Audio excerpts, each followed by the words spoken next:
Hello viewers, welcome to Sohail tutorials English hub. I am Farida Sohail और आज मैं हाज़िर हूँ एक नए पोएम के साथ जो कि माया एंजेलो के द्वारा लिखी गई है। I know why the caged bird sing. But before going to the poem, मैं आप लोगों को बता देना चाहती हूँ कि मैंने अभी तक जितने भी पोएम्स अपलोड किए हैं उनमें आपको पोएम के एक्सप्लेनेशन के साथ साथ rhyming scheme, moral of the poem और लिटरेरी डिवाइसेस जो पोएट के द्वारा यूज़ किए गए वो सभी मैंने एक्सप्लेन किया है, ताकि आपको पोएम की समरी के लिए एक वीडियो और उसके लिटरेरी डिवाइसेस को सर्च करने के लिए और एक वीडियो देखने की ज़रूरत नहीं है। सारी इन्फॉर्मेशन आपको एक ही वीडियो में मिल जाएंगी। तो मेरे आने वाले पोएम्स में भी जितने भी मैं अपलोड करूँगी उसमें भी आपको समरी के साथ साथ उससे रिलेटेड जो भी इन्फॉर्मेशन है, जो भी लिटरेरी डिवाइसेस पोएट्स ने यूज़ किए हैं, वो सभी आप लोगों को एक्सप्लेन की जाएगी। तो बने रहें हमारे साथ। आज जो हम पोएम पढ़ने वाले हैं वो है I know why the caged bird sing. It was written by Maya Angelou. अगर आप लोग को मेरा एक्सप्लेनेशन अच्छा लगे तो प्लीज़ मेरे चैनल को शेयर करें, लाइक करें, सब्सक्राइब करें और बेल आइकन को दबाना बिल्कुल भी ना भूलें, ताकि मैं जो भी वीडियोस अपलोड करूं सबसे पहले नोटिफिकेशन आप तक पहुंचे। ठीक है, तो चलते हैं हम अपनी पोएम की तरफ। पहले हम माया एंजेलो की इंट्रोडक्शन को देखते हैं। Maya Angelou was born on April 4, 1928 and उनकी मृत्यु मई 28, 2014 में हुई थी।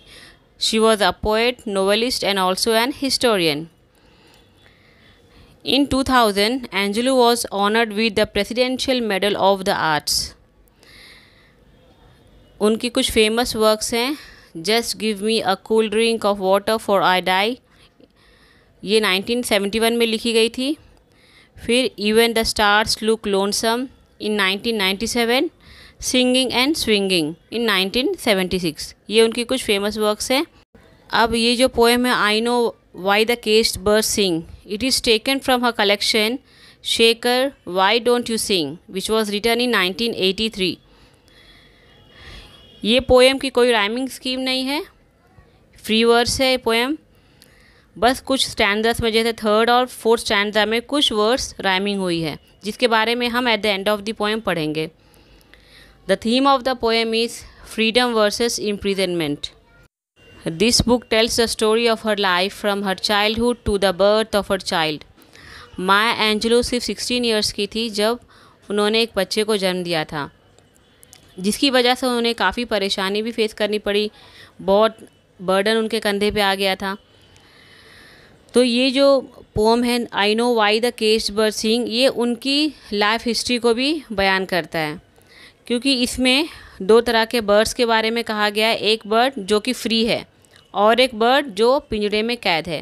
तो जैसा कि हम जानते हैं कि अमेरिका में बहुत रेशियल डिस्क्रिमिनेशन हुआ करता था कलर को लेके, यानी America was divided between white Americans and black African Americans. तो फ्री बर्ड वो हैं, यानी जो वाइट अमेरिकन्स है उन्हें फ्री बर्ड सिम्बलाइज किया गया। उन पे किसी तरह की पाबंदी, कोई रेस्ट्रिक्शंस नहीं थे और they were free to move anywhere. उनके पास काफ़ी अपॉर्चुनिटीज़ भी थी, गवर्नमेंट फैसिलिटीज़ भी उन्हें मिलती थी। वेराज जो ब्लैक अफ्रीकन अमेरिकन्स थे, जिसे पोम में केज्ड बर्ड सिम्बलाइज किया गया है, तो वो फ्री नहीं थे। वो अपनी मर्ज़ी से कहीं आ जा नहीं सकते थे, उनके पास अपॉर्चुनिटीज़ भी ज़्यादा नहीं हुआ करती थी और उन्हें किसी तरीके की फैसिलिटीज़ भी नहीं मिलती थी, यानी इक्वल राइट्स नहीं थे उनके, जैसे वाइट अमेरिकन्स को मिलते हैं। तो एज माया एंजेलो ये भी ब्लैक अमेरिकन थी, तो इनके साथ भी काफ़ी डिस्क्रिमिनेशन हुआ था। तो ये पोएम में अब जब आप पढ़ेंगे तो आपको पूरा क्लियरली समझ में आएगा कि कैसे डिस्क्रिमिनेट किया जाता था उस समय अमेरिका में वाइट अमेरिकन्स और ब्लैक अमेरिकन्स को लेके। तो चलिए चलते हैं अपने पोएम की तरफ। I know why the caged bird sing was published in the year 1970। इस पोएम के टाइटल में एंजेलो कहती हैं कि वो जानती है कि पिंजड़े का पक्षी गाना क्यों गाता है। Now look at the first stanza. A free bird leaps on the back of the wind and floats downstream till the current ends and dips his wing in the orange sun rays and dares to claim the sky. A free bird leaps on the back of the wind, यहाँ पर बात हो रही है एक आज़ाद पंछी की। वो बड़े आराम से आसमान में उड़ता है। लीप्स का मतलब होता है जंप करना या फिर एंजॉय करना। तो वो बहुत ही आराम से एंजॉय करते हुए हवा के पीछे आराम से उड़ता है। And floats down stream. Down stream का मतलब इन विच द रिवर फ्लोज, जिस डायरेक्शन में रिवर या नदी फ्लो हो रही होती है उसे हम डाउन स्ट्रीम कहते हैं। तो आपने देखा होगा जब एक पक्षी आसमान में उड़ता है तो वो नीचे की तरफ देखते हुए उड़ता है। तो जिस डायरेक्शन में नीचे बड़े आराम से रिवर फ्लो हो रही है वो भी आसमान में आराम से उड़ता है। Till the current ends. कब तक उड़ता है? जब तक करंट का मतलब है कंटिन्यूस फ्लो ऑफ वाटर और एयर, मतलब लगातार पानी या हवा की जो बहाव है, यानी जब तक हवा ना रुक जाए। हम जानते हैं कि हवा अपना डायरेक्शन चेंज करती है, तो जब तक हवा रुक ना जाए या फिर डायरेक्शन चेंज ना कर ले तब तक वो आसमान में बड़े आराम से उड़ता है। And dips his wing. Dips का मतलब होता है डुबोना, और वो अपने पंखों को डुबोता है। In the orange sun rays. कहाँ? ऑरेंज कलर यानी भगवा रंग के जो सूरज की किरणें हैं उसमें वो अपने पंखों को डुबोता है। And dares to claim the sky. और वो सारे आसमान को अपना कहता है। जाहिर सी बात है वो फ्री बर्ड है तो उस पर कोई रेस्ट्रिक्शंस नहीं है, कोई पाबंदी नहीं है, कुछ बंदिशें नहीं है। वो आराम से जब तक उसका दिल ना भर जाए, जब तक वो चाहे आराम से आसमान में हवा को एंजॉय करते हुए, रिवर फ्लो को एंजॉय करते हुए, जब तक हवा अपना डायरेक्शन ना चेंज कर ले, जब तक उसका दिल चाहे वो आसमान में उड़ता है और अपने पंखों को भगवा रंग की सूरज की किरणों में डुबोता है। और वो कहता है कि आसमान उसका है, सारा आसमान उसका है। तो ये यहाँ इस स्टैंजा में बात हुई है एक फ्री बर्ड के बारे में। यहाँ पर पर्सोनिफाई किया गया है एक फ्री बर्ड को विथ वाइट अमेरिकन से। जिस तरीके से एक फ्री बर्ड आज़ाद है, इसी तरीके से वाइट अमेरिकन्स भी आज़ाद थे। उन पर किसी तरीके की रेस्ट्रिक्शन या कोई पाबंदियाँ नहीं थी। वो अपनी मर्ज़ी से कहीं भी आ जा सकते थे, उनके लिए हर फैसिलिटीज़ थी। ठीक है, तो अब हम बढ़ते हैं नेक्स्ट स्टैंजा की तरफ। But a bird that stalks down his narrow cage can seldom see through his bars of rage. His wings are clipped and his feet are tied, so he opens his throat to sing. अब यहाँ पर पूरा contrast है, यानी ये stanza free bird नहीं बल्कि caged bird के बारे में बताई जा रही है, जो बर्ड पिंजरे में कैद है उसके बारे में। But a bird that stalks down his narrow cage. Stalks का मतलब होता है परेशान होना, डरा हुआ होना, सहमा हुआ होना। तो जो बर्ड पिंजरे में कैद है, down his narrow cage. Narrow का मतलब होता है जो पिंजरा काफ़ी सीमित तो छोटा हो। तो वो जो पंछी जो उस केज में बंद है, उस पिंजरे में बंद है, वो उस पिंजरे के चारों तरफ उसके बार्स पे बैठ कर के चिल्लाता है, परेशान होता है, और क्योंकि उसके पास कोई रास्ता नहीं, वो बाहर निकल नहीं सकता है। Can seldom see through his bars of rage. Seldom का मतलब होता है शायद ही कभी। वो जानता है कि मैं कभी इस पिंजरे से बाहर नहीं निकल सकता हूँ। His bars of rage. Rage का मतलब होता है एंगर, गुस्से में, यानी वो अपने पिंजरे के अंदर में गुस्से से चारों तरफ घूमता रहता है और परेशान होता रहता है, और क्योंकि वो जानता है कि वो इस पिंजरे से कभी बाहर नहीं निकल सकता। His wings are clipped and his feet are tied. और उसके पंखों को काट दिए गए हैं और हिज फीट आर टाइड। उसके पैरों को बांध दिया गया है। So he opens his throat to sing. अब जब उसके पंखों को काट दिया गया है, उसके पैरों को भी जब बांध दिया जाए, तो अब उसके पास क्या रास्ता है? वो सिर्फ अपने चोंच या फिर अपने मुंह खोल के वो चिल्लाता है, गाना गाता है। गाना किस चीज़ के बारे में गाता है? आज़ादी का, ताकि कोई तो उसकी आवाज़ सुने और उसे आज़ाद कराए। ठीक है, तो ये सेकंड स्टैंजा केज्ड बर्ड के बारे में। Now let us move towards the third stanza. The caged bird sings with a fearful trill of things unknown but longed for still, and his tune is heard on the distant hill, for the caged bird sings of freedom. यहाँ पे फिर से caged bird के बारे में कि the caged bird sings with a fearful trill। fearful का मतलब होता है डरा हुआ, सहमी हुई आवाज़ से वो बंद पिंजरे का पंछी गाना गा रहा है। ऑफ थिंग्स अननोन, उन चीज़ों के बारे में जिसके बारे में वो नहीं जानता है। वो कौन सी चीज़ें हैं? वो दुनिया जो पिंजरे के बाहर है, जिसे उसने देखा नहीं है, उसे एंजॉय नहीं किया है, जिसके बारे में वो जानता नहीं है, उन चीज़ों के बारे में वो गा रहा है। बट लॉन्ग्ड फॉर स्टिल, वो जानता है कि वो नहीं निकल सकता है, फिर भी उन चीज़ों की चाह रखता है। लॉन्ग्ड का मतलब होता है यहाँ पर किसी वस्तु की बहुत चाह होना, to want something very much.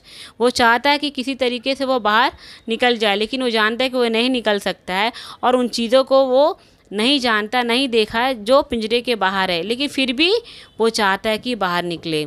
And this tune is heard on the distant hill, और उसकी आवाज़ बहुत दूर तक सुनाई देती है। कहाँ तक? ऑन द डिस्टेंट हिल, जो दूर दूर पहाड़ है, पहाड़ों तक इसकी आवाज़ सुनाई देती है।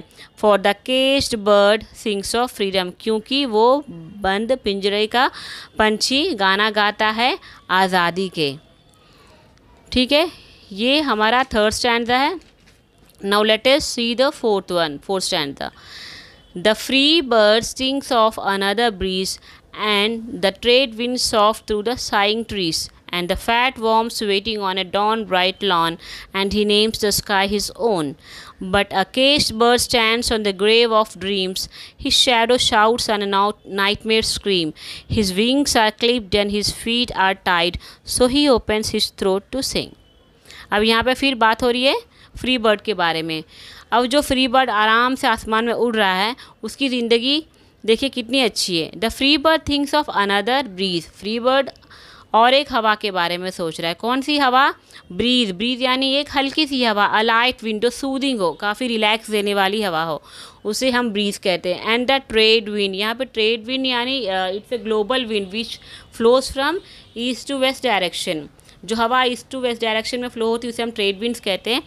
तो वो और एक हवा का इंतज़ार कर रहा है। कौन सा? जो हवा ईस्ट टू वेस्ट डायरेक्शन में मूव होने वाली, उस हवा का इंतज़ार कर रहा है। Soft through the saying trees, जो पेड़ों को टकराते हुए गुजरेगा जो हवा, तो उस हवा के बारे में वो सोच रहा है free bird. And the fat worms waiting on a dawn bright lawn, fat worms मतलब मोटे वॉर्म्स, वॉर्म्स कीड़े जो होते हैं जो पंछी खाते हैं। तो यानी इस फ्री बर्ड को खाने के लिए भी स्ट्रगल करने की ज़रूरत नहीं है, उसे बड़े आराम से अपना भोजन, अपना खाना मिल जाता है। उसका भोजन क्या है? Fat worms. तो वो हवा को एंजॉय करते हुए, और जो फैट वॉर्म्स उसके पेट में जाने वाले हैं उसका भी इंतज़ार कर रहा है। और वो फैट वॉर्म्स कहाँ पर है? It was waiting on a dawn bright lawn, lawn का मतलब होता है बगीचा, जो बगीचे में उसे मिलेंगे फैट वॉर्म्स, उसे भी वो बहुत आराम से खाएगा। And he names the sky his own, और वो आसमान को अपना कहेगा, और अपना कहता है क्योंकि वो आज़ाद है, तो पूरा आसमान ही उसका है। ठीक है, next. But a caged bird stands on the grave of dreams, लेकिन जो पिंजरे का पंछी है वो अपने सपनों की कब्र पे खड़ा हुआ है। ग्रेव का मतलब होता है यहाँ पर कब्र। तो उसके सपने क्या हैं? उसके सपने हैं आज़ाद होना है। His shadows shout on a nightmare scream, nightmare का मतलब होता है डरावने सपने, स्क्रीम यानी चिल्लाना, और उसकी जो परछाई हैं, जो केज्ड बर्ड की परछाई है, वो चिल्लाती है रात के वक्त भी डरावने सपने देखकर। His wings are clipped and his feet are tied, यहाँ पे फिर से सेकेंड स्टैंजा में ये दोनों लाइन्स रिपीट हुए थे, फिर से यहाँ पे रिपीट हुए ताकि इस चीज़ को एम्फेसाइज करने के लिए, इम्पोर्टेंस दिखाने के लिए कि उसके विंग्स को क्लिप कर दिया गया यानी काट दिया गया है। And his feet are tight, और उसके पाँव को बांध दिया गया है। तो वो अपनी चोंच खोलता है और गाना गाता है आज़ादी के। Now let's see the fifth stanza. The caged bird sings with a fearful trill of things unknown but longed for still, and his tune is heard on the distant hill, for the caged bird sings of freedom. ये stanza फिर से repeat हुआ है, हमने third stanza में पढ़ा था ये सेम लाइन्स। ठीक है, यहाँ पर the caged bird sings with a fearful trill, यानी जो बंद पिंजरे का पंछी है वो गाना गाता है विद अ fearful trill, यानी उसकी आवाज़ काफ़ी डरी डरी सी होती है, काफ़ी सहमी होती है। और किन चीज़ों के बारे में वो गाना गाता है? ऑफ थिंग्स अननोन, जिन चीज़ों को वो नहीं जानता, यानी पिंजरे के बाहर की जो दुनिया है, जो आज़ादी है, उन चीज़ों को उसने देखा नहीं है, वो नहीं जानता, उन चीज़ों के बारे में वो गाना गाता है। बट लॉन्ग्ड फॉर स्टिल, वो जानता है कि वो शायद ही कभी बाहर निकल सके या फिर कभी नहीं निकल सके, लेकिन फिर भी उन चीज़ों की चाह रखता है कि वो आज़ाद हो। And his tune is heard on the distant hill, और उसकी आवाज़ सुनाई देती है कहाँ तक? बहुत दूर, डिस्टेंट हिल यानी बहुत दूर पहाड़ियों तक। For the caged bird sings of freedom, क्योंकि वो केज्ड बर्ड, वो बंद पिंजरे का पंछी गाना गाता है अपनी आज़ादी के। So this was the summary of the pome. और अब हम देखते हैं इसके फिगर्स ऑफ स्पीच को, यानी जो लिटरेरी डिवाइसेस पोएट्स ने यूज़ किए हैं वो हम अभी देखते हैं। यहाँ पर दो बर्ड को सिम्बोलाइज किया गया। First one is free bird which symbolizes white Americans. White Americans को कोई परेशानी नहीं होती किसी चीज़ के लिए, उन्हें कोई पाबंदी नहीं है, उन पर कोई रेस्ट्रिक्शंस कुछ नहीं है, वो बिल्कुल आज़ाद हैं, वो अपनी मर्ज़ी से अपनी ज़िंदगी गुजार सकते हैं, कहीं भी जा सकते हैं। तो here free bird symbolizes white Americans और caged bird symbolizes black African Americans. ठीक है, तो the contrast between the lives of caged bird and the free bird is shown here. यहाँ पर इन दोनों की लाइफ्स को दिखाया गया कि फ्री बर्ड यानी वाइट अमेरिकन्स की ज़िंदगी कितनी आसान होती है और ब्लैक अफ्रीकन अमेरिकन्स की ज़िंदगी कितनी टफ होती है। तो इसे हम एलिगरी कहते हैं, ALLEGORY। इस पोम में the contrast between the lives of caged bird and the free bird is called an allegory. ठीक है, ये हमारा फर्स्ट फिगर ऑफ स्पीच है। अब हम देखते हैं द नेक्स्ट वन इज़, यहाँ पे कंपैरिजन हुआ है downstream and current ends. ये वाला लाइन हमें आता है फर्स्ट स्टैंजा में, फर्स्ट स्टैंजा के थर्ड लाइन में, and floats downstream till the current end. यहाँ पे डाउन स्ट्रीम का मतलब है in the direction in which a river flows. Current का मतलब होता है continuous flowing movement of water and air, यानी यहाँ पे comparison between wind to water, हवा को पानी के साथ कंपेयर किया गया है। तो डायरेक्ट कंपैरिजन को हम मेटाफर कहते हैं। ठीक है, अब देखते हैं नेक्स्ट वन, सेकेंड स्टैंजा में सेल्डम सी थ्रू। अब सेल्डम में देखिए कंसोनेंट साउंड रिपीट हुए हैं, सेल्डम में एस और सी में एस, दोनों में सा की आवाज़ है। देन फैट वॉर्म्स वेटिंग, इसमें वॉर्म्स में वाह और वेटिंग में भी दोनों में वाह की आवाज़ है। Then he shadow shouts screams, ये तीनों में एस की आवाज़ आई है, शाह की आवाज़। तो repetition of consonant sound at the beginning of near by words, उसे हम एलिट्रेशन कहते हैं। ठीक है, नेक्स्ट, वैसे तो इसमें कोई पर्टिकुलर राइमिंग स्कीम फॉलो नहीं की गई है, but at the end of the fourth and third stanza, उसमें देखिए सेकेंड, फोर्थ और सिक्स्थ लाइन में ट्रिल, स्टिल एंड हिल, ये तीनों वर्ड्स राइम हुए हैं, तो इसे हम एंड राइम कहते हैं। और इंटरनल राइम में फोर्थ स्टैंडा में देखेंगे हम डॉन एंड लॉन, ये दोनों राइमिंग वर्ड्स हैं। Then orange sun rays, distant hills, fat worms etcetera, they are examples of visual imagery, यानी जिसे हम इमेजिन कर सकते हैं। ऑरेंज सन रेस, भगवा रंग के सूरज की किरणें, डिस्टेंट हिल, दूर डिस्टेंट हिल पे जो आवाज़ जा रही थी पक्षी की, तो उन चीज़ों को हम इमेजिन कर सकते हैं, तो उसे हम विजुअल इमेजरीज कहते हैं। वाइल साइंग ट्रीज हुए nightmare scream and fearful trill, ये इन्हें हम सुन सकते हैं, तो इन्हें हम ऑडिटरी इमेजरीज कहते हैं। देन पर्सोनिफिकेशन का भी इस पोम में यूज़ हुआ है। Two birds with human characters, a free bird and a imprison bird. यहाँ पे कौन कौन से लाइन्स हैं? डिप्स हिज विंग, यानी अपने पंखों को सूरज की रोशनी में डुबोना, it is the characteristics of human being. ठीक है, तो जब हम किसी भी ह्यूमन कैरेक्टरिस्टिक्स को या तो एनिमल या नॉन लिविंग बीइंग से कंपेयर करते हैं, उसे हम पर्सोनिफिकेशन कहते हैं। तो इस यहाँ पर पर्सोनिफाई हुआ है कौन कौन से सेंटेंस देखिए, dips his wing, then dares to claim the sky, आसमान को अपना कहना, name the sky his own, आसमान को अपना कहना यहाँ पर भी, then opens his throat to sing, अपने चोंच खोलना या मुंह खोलना गाना गाने के लिए, सिंग्स ऑफ फ्रीडम, आज़ादी के गाने गाना, ये सभी पर्सोनिफाई हुए हैं यहाँ पर, तो इसे हम पर्सोनिफिकेशन कहते हैं।